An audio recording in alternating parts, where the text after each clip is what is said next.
لقمان حکیم نے اپنے بیٹے کو جو نصیحتیں کی ہیں اپنے بیٹے کو، وہ نصیحتیں تو اللہ نے قرآن میں بیان کر دیا. وَإِذْ قَالَ لُقْمَانُ لِابْنِهِ وَهُوَ يَعِظُهُ يَا بُنَيَّ لَا تُشْرِكْ بِاللَّهِ. یاد کرو جب لقمان نے اپنے بیٹے سے کہا نصیحت کرتے ہوئے، اے بیٹے اللہ کے ساتھ کسی کو شریک نہیں ٹھہرانا. یہ نصیحتیں ہیں جو باپ بیٹے کو کرنا چاہیے. یا بنی اقیم الصلاۃ، اے بیٹے نماز ہمیشہ پڑھنا. لقمان حکیم نے اپنے بیٹے کو نصیحت کی تھی. وَأْمُرْ بِالْمَعْرُوفِ وَانْهَ عَنِ الْمُنْكَرِ وَاصْبِرْ عَلَى مَا أَصَابَكَ. اچھائی کی بات کرنا، برائیوں سے روکنا، اور جو مصیبت آئے اس پر صبر کرنا. لقمان حکیم اپنے بیٹے کو کہا یا بنی انها ان تک مثقال حبۃ خردل، کہتے ہیں اے بیٹے اگر برائی تو رائی کے دانے کے برابر بھی کرے، چاہے وہ آسمانوں میں جا کر کرے گا یا زمین کے اندر جا کر کے کرے گا، یأتی بہ اللہ، اللہ وہ تجھے سامنے لا کر دکھائے گا. یہ بیٹے کو نصیحت ہے کس کی؟ باپ کی.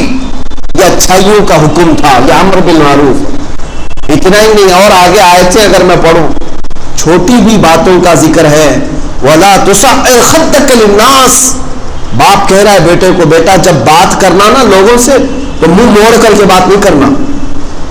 ہاں کچھ لوگوں کی عادت ہے، ادھر ہے یوں منہ کر کے بات کر رہا ہے پیچھے. یہ غرور اور تکبر کی علامت ہے، گھمنڈ کی علامت ہے. بات کرے تو عاجزی و انکساری کے ساتھ آمنے سامنے بات کرے. یہ قرآن کا حکم ہے. وَلَا تَمْشِ فِي الْأَرْضِ مَرْحًا، اور زمین پر اکڑ کر کبھی مت چلنا. باپ اپنے بیٹے کو نصیحت کر رہا ہے. وَاقْصِدْ فِي مَشْيِكَ وَاغْضُضْ مِنْ صَوْتِكَ.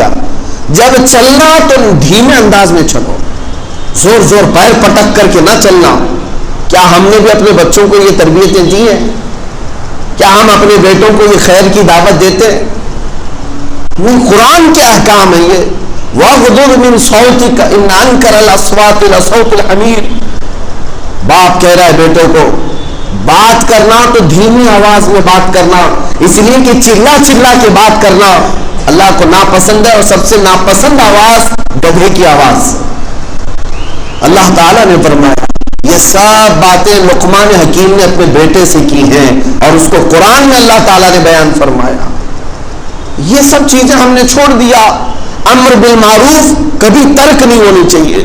باپ اپنے بیٹے کو، پیر اپنے مرید کو، استاد اپنے شاگرد کو، آقا اپنے غلام کو، مزدور کو، وہ جب تک طاقت رہے اچھائیوں کی بات کرتا رہے، اسے اچھائیوں کی دعوت دیتا رہے.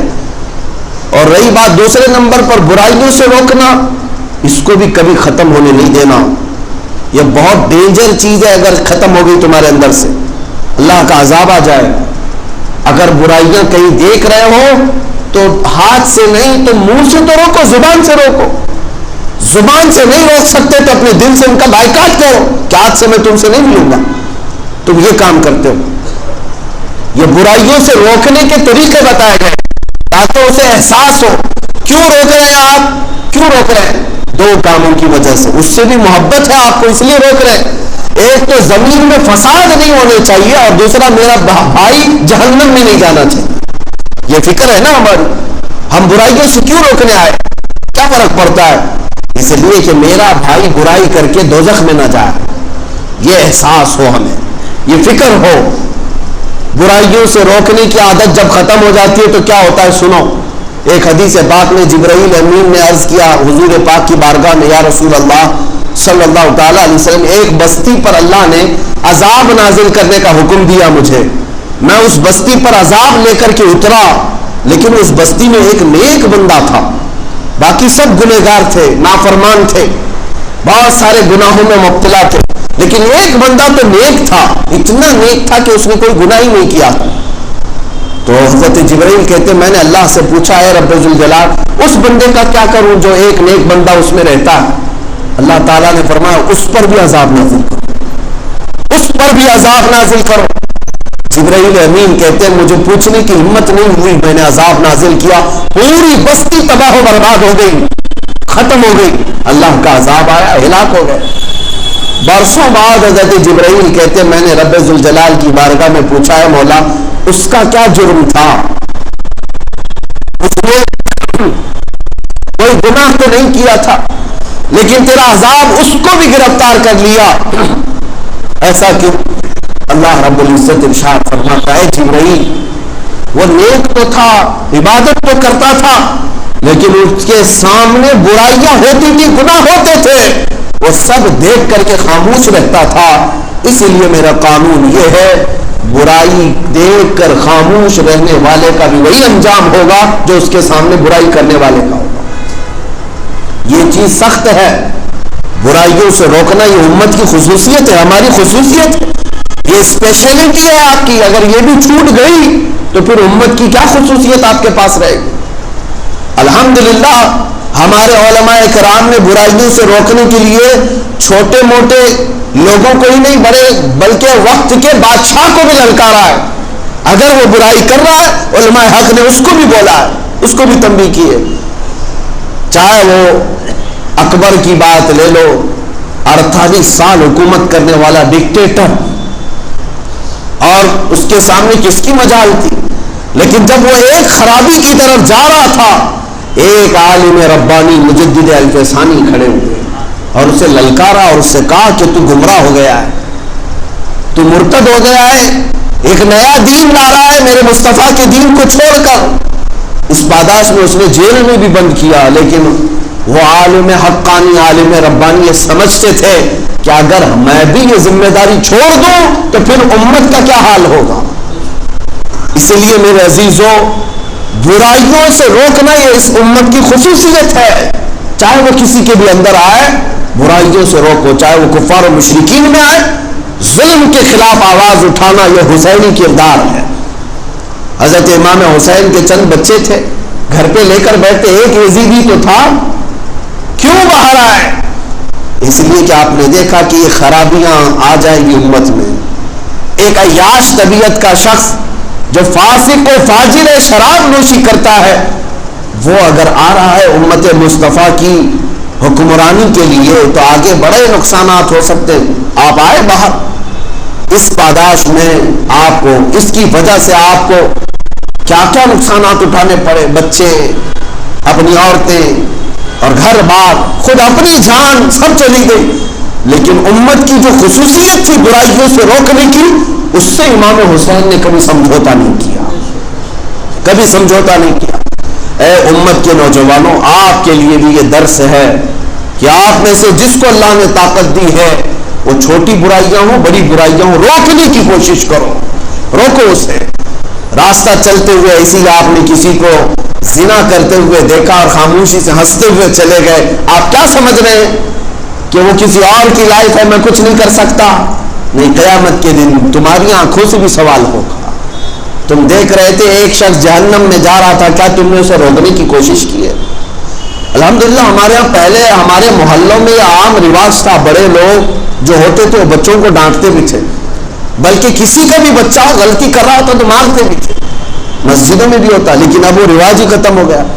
ہاں، اب کسی کے بچے کو چھو لو پورا گھر آ جائے گا لڑائی کے لیے. ارے میرا بچہ کیا کیا تھا آپ نے، کیسے اس کو پکڑ لیا، کیسے اس کو مارا. یہ ساری چیزیں کیوں ختم ہوئی ہیں؟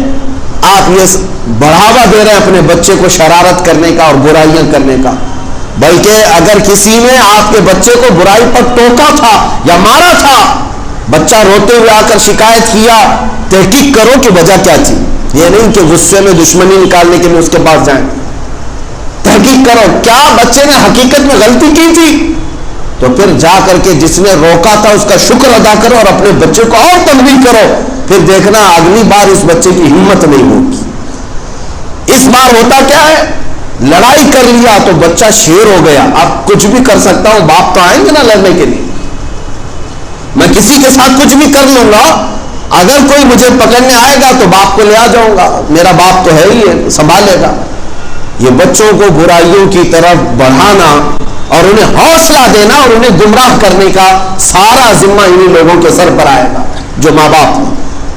ان برائیوں سے روکنے کے لیے بھی اپنے گھروں میں طریقے بنائیں. اچھا، میں نے جو علاج اور طریقہ بتایا تھا اس کی طرف آپ کو اشارہ کر کے چلتا ہوں. ظاہر سی بات ہے اسلامی حکومت میں تو ہم رہ نہیں رہے. ہمارے ہاں جمہوریت ہے، یہاں پر ایک ڈیموکریسی ہے، آپ کو اختیارات دیے گئے ہیں آزادی سے جینے کی.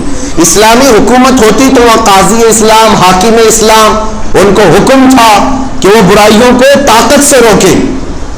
ان کو تو اجازت ہے مسلمان کو روکیں وہ برائی کرنے سے، یا ملک میں رہنے والے. جیسے یہاں کی پولیس کو بھی اجازت ہے، اختیار ہے کہ وہ برائیوں سے روکے، لیکن یہ کیا روکیں گے؟ یہ خود ہی اٹھاتے ہیں کہ کچھ دھندا کرو، ہم سپورٹ کریں گے. ہاں یہ سب تو باتیں آتی ہیں، ہم نے سنا بھی ہے بہت ساری جگہوں پر. سارے لوگوں کے لیے نہیں کہتا. نشہ کا کاروبار کرنے والوں کو بہت زیادہ سپورٹ کرنے والے کون ہوتے ہیں؟ اگر یہ چاہیں تو 5 منٹ میں سب کو روک دیں، بند کر دیں. یہ بزنس بھی ہوتا ہے، سب کچھ پتا ہے، کہاں سے مال آتا ہے، کہاں بکتا ہے. یہ پولیس والوں کو بھی پتا رہتا ہے، لیکن چھوٹ دی جاتی ہے. یہ برائیوں سے روکنے کا طریقہ نہیں ہے، یہ نہیں ہے طریقہ. برائیوں سے روکنے کا طریقہ یہ اپنا ہو یا غیر ہو، میری زمین کو ناپاک نہیں کرنا چاہیے. اب میں آپ کو بتاتا ہوں مسلمانوں کو کیا کرنا چاہیے آپس میں. اس میں فرمایا گیا کہ اگر تم کسی کو کھلے عام حرام کاریوں میں مبتلا دیکھو تو شرعی طور پر تمام مسلمان اس کا بائیکاٹ کریں. اگر محلے میں، معاشرے میں کوئی سودی کاروبار کرتا ہے، میرے آقا کی حدیث ہے جس نے سود کا ایک لقمہ کھایا، سود کا ایک درہم کھایا، گویا کہ کعبے کے سامنے اپنی ماں سے زنا کرنے کے برابر. اتنا بڑا گناہ ہے. سود کو عام سمجھتے ہیں مسلمان آج، یا ان کا دیکھا دیکھی سمجھتے ہیں کہ راتوں رات امیر بن جائیں گے. تمہارے لیے سخت حرام ہے اور سب سے خطرناک قسم کا. حضور اکرم صلی اللہ علیہ وسلم نے اس کو گناہ بتایا اور اتنی بڑی وعید میں نے سنا بھی نہیں. ارے کعبے کے سامنے ماں سے زنا کرنے کے برابر ہے سود کا ایک لقمہ کھانا. اور جب اتنا بڑا گناہ اپنے معاشرے میں دیکھ رہے ہیں تو آپ کیا کرتے ہیں؟ اس کے ساتھ روکنے کی کوشش کرنی چاہیے. نہیں رکتا. وہ کیوں نہیں رک رہا ہے وہ بھی میں آپ کو بتاؤں. سود کے پیسے جمع کرتا ہے، سال میں ایک مرتبہ بڑی دعوت کرتا ہے، آپ کو بھی بلایا، ان کو بھی بلایا، اور صاحب سینہ چوڑا کر کے اس کے گھر پر چلے گئے. ہاں حاجی صاحب، اور گل پوشی بھی کیا اور چلے آئے. اس سے کیا ہو گیا؟ اسے کبھی احساس نہیں ہوگا کہ وہ گناہ کر رہا تھا. سب کا جو سپورٹ حاصل ہے نا، سب کی جو مدد حاصل ہے، اسے احساس ہی نہیں ہوگا کہ وہ کچھ گناہ کر رہا ہے. وہ سمجھے گا میں تو اچھا ہی کر رہا ہوں، دیکھو میرے ساتھ سب اچھے اچھے لوگ بھی آتے ہیں، نیک لوگ بھی آتے ہیں، حاجی صاحب بھی آتے ہیں، مولانا لوگ بھی آتے ہیں. پیسوں کے بل بوتے اگر کوئی گناہوں پر اسی طرح اڑا رہا تو اس کے ذمہ دار وہ لوگ بھی ہیں جو اس کا سپورٹ کرتے. ہونا کیا چاہیے؟ تمام مسلمان اتحاد اور اتفاق کے ساتھ ایسے گناہوں کو روکنے کے لیے اس کا بائیکاٹ کریں. چند ہی دنوں میں عقل ٹھکانے پر آئے. اگر گھر کے کوئی معاملات ہوں، کوئی ایک بندہ تو کھڑے ہو کر کے کہہ دے آپ کے گھر پر کھانا حلال نہیں ہے، سود کا کاروبار چھوڑ دو، انشاءاللہ ہم آپ کے ساتھ حاضر ہوں.